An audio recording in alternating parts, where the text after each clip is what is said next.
ole thlir tu le ngai thatu zong zong te in zawain chi bai le vek ule hei tun tuma kan video react to ri chu news bon tak mai a oma o bon ti kha kan soi war mama em Dampa bial lampang hei kan soi thina ti chun ZPM party in Dampa bial by election lo tura am party ai owa ding turin puvanel Sailova anron puang ta a Dampa bial mipui te in vanneih don khop maya hei purin tluanga Sailo MLA thatak mai neya vandoi thak takin a bora la puvanel Sailova cheng khat po a eiru don lo ti hriat le tuk tak mai kha MLA in han nei le dona in vanneih ani engpon ise pu Sailova thu soite kan ngai thla anga ti chunin hei zalen news lampang po in anron tar lang ve boka Dampa bial te purin tluanga wangin zoram mipui hriat in loa in lar ema tin bial mason takin nia tuna hianin ruling bial in ni don baka cheng khat po eiru lo tur MLA in nei tur hi in thik om lek lek don eng pon isela neutral takin keni chu kan thira party dang te pon candidate an rom pon huna an chan chin te kan ron ti chuak ve zel don ani pu Sailova hi avatran big ve in lo ti ni point party dang candidate te kan la hrelawa an ni po mi than ni chu kan fak hrelo a tha chu kan fakanga thalo tur chu kan soi sel meyang tin ZPM lamatanga lo in be sei ve ang chi David Sailova zia te po neutral takin kan ron ti chuat to kha ole kan kal thui mai online games manga poisa hlo theina most play hi lo mel thret ve role tuna hian Bengali superstar Kausani Mukherjee pona khel mek kani in register kanin cheng zanga kha welcome bonus ai dong theya ti chuanin 100% a secure money ti chuanin phone pay de Google pay le bank transfer mangin a thun zom theyani in sign up kan promote ko ta tra in 100% welcome bonus o money ti chuanin 260% weekly reload bonus o 60 million TV tablet smartwatch te hi vanneih chuni dong thei don ani most play hi download la cheng zani zali hi idong theya Facebook la ma po review wa tha ani ti chuni member ri ron ni kan 15% commission na ombok ani in register khanin cheng zanga hi vanneih lo chuni dong thei ani hun ol no kha na most play game mang hi ani hun ron mang ve ro le ti chunin hei pu Sailova thu soina kan ngai thlak ma in zalen news ina an ron tar la ni kan share photanga ti chunin social media mi te thin lunga Sailovan na tho dan mi te ngai dan comment rang rang kan share bokang zalen news Dampa bial by election lo tura ZPM candidate vanel Sailova zalen August ni somni panga san ni somni panga Dampa bial by election atana an candidate to ZPM president lallian sotan vo in khan an party pisa apuang vanel Sailova hi san isomni pathum in thlan puya khan Dampa bial a hian loading to in vote sanga zakwa somni paruka muwa MNF candidate laurin tluanga Sailova chu vote zani somkwa pani in ane lo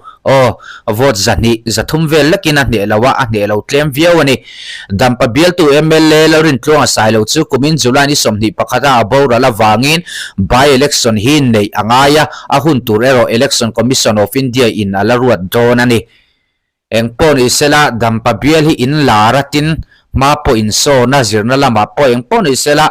MLA hi Mizoram pum huwa ponpurin tluanga kha tha house vela achetla vel po mu na mani tuna mizo tlangwal mizo pa a hu hanga le ming chiat na la nei lo pu Sailova MLA ni nei theih na chan sin nei le hi in thik om rum mai ti chunin hei pu Sailova video kan en mai hetlai hianin John Jahau rompo sanon comment dan hian karil ruat ni ema kan chiarange Dampa bial hian MLA thatak purin tluanga an nei thina Dampa bial a choi larin mason na puan nga tuna pu vanel Sailova an thlang tling le ani chon Dampa bial hi an vahan vanneih le don takem cheng khat po a eiru don lo ti hi a chiang ngoi boxia bial o om tak an ni chhozel done hi mizo mipui te ril ruwa a tho dan ani ya Dampa bial te hi tuna hian bial o ron in ni mek ani bere pu Sailova te ang thang ni lian don Mizoram lar to ming chiat na la nei lo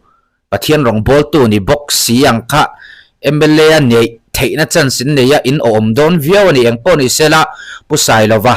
MLA ni ngei turing du sakna sang berkan hlana tin MNF le Congress le BJP atanga ron ding tu te po kan ron ti chuak zelanga candidate an pon huna mi than ni chuan kan ron fak chiam don ani mi thalawan ni pon kan soi khre don chiang lo ani neutral takin thil kan thlir thin don ani tura chom pu Sailova voina ZPM office pisa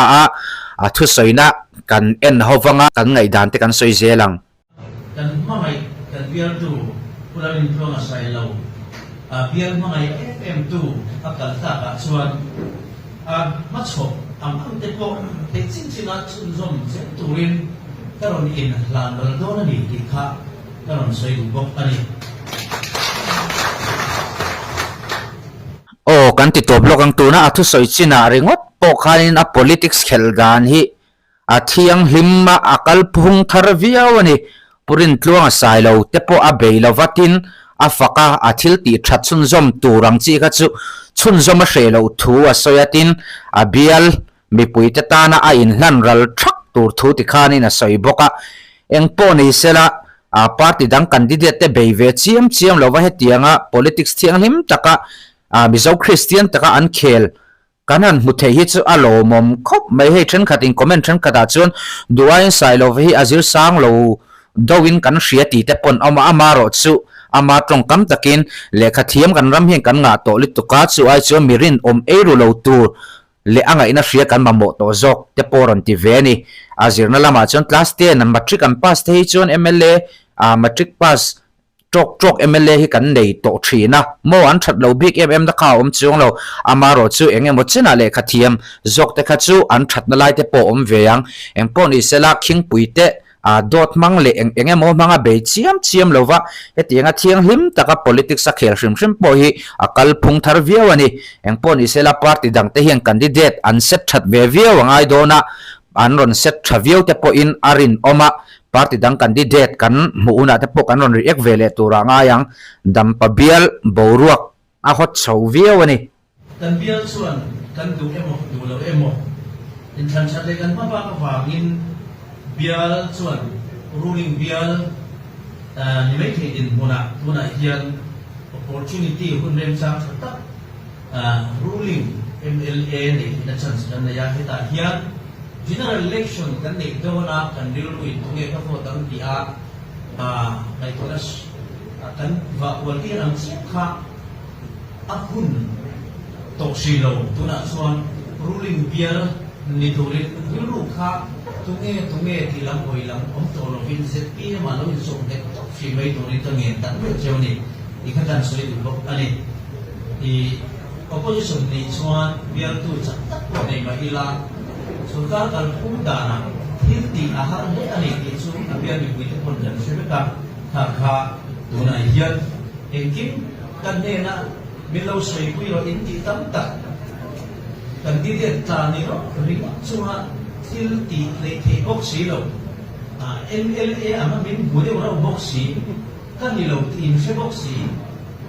ma se in pang chan bok si ta thei to kan chua to a thei nang lo ni kan ti chin kha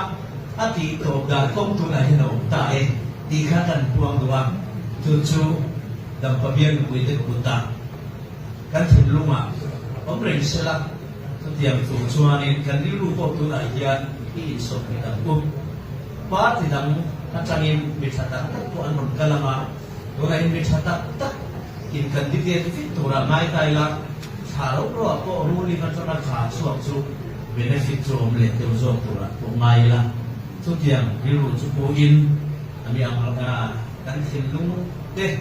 ni tu na chuan song khom ku na ni in lung rual ku na ni di kan soi du ani khat le thariat chung kan opposition laya kan che dan le kan ro dan te shom kan ti dan te a thei lo ti se tu ri a sumo ti te cheng sanga kan han kata a thei lo ti hon tu ra sanga ko ka sumo ti kan thi na kha tu na chon a thei ti se tu rin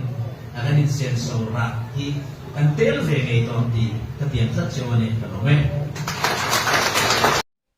ole ti khanin video chu kan en zo ta eng poni sela dampa bial a hian tu nge MLA ni don ti hi dampa bial mi puite thu ni in alanga technical dawa chu chonin vote zani somkwa travel in pu Sailova kha atling lo ani ta a ama lo vote tute nan phatsan lova ZPM lamzom an lo om phei chuanin atling na chan sia travel Nitin hei opposition bial ni hi chu an hreom khopa MLA dor tur nei lo hi chu a hreom ani mason po har chungte chu dampa mipui te po inan hriat ve ka ringa pu Sailova tan chan sa travel in tuna chuan ngai the amaro chu MNF le congress ina candidate an ron nei that ve chuan an boruak hi angai nom chhoviau tura te po ngai la thange